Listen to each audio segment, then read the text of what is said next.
8:22 nos lo dice.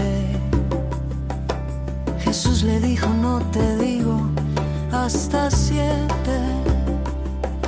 sino aún hasta 70 veces 7. Es una cantidad tan grande que es difícil de comprender, pero el mensaje de Jesús es claro: el perdón nunca termina. 70 veces 7, eso dijo Jesús. Perdón infinito e ilimitado al prójimo.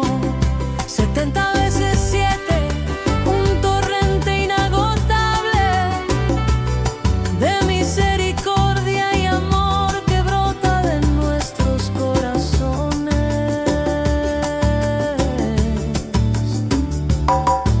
Pedro le preguntó a Jesús: Señor, ¿cuántas veces?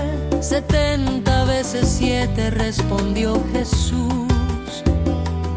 No se trata de un número, sino de un corazón sincero.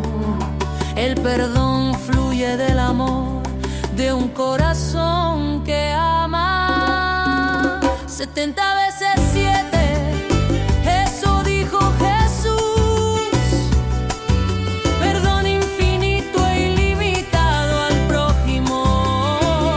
70 veces 7, un torrente inagotable de misericordia y amor que brota de nuestros corazones.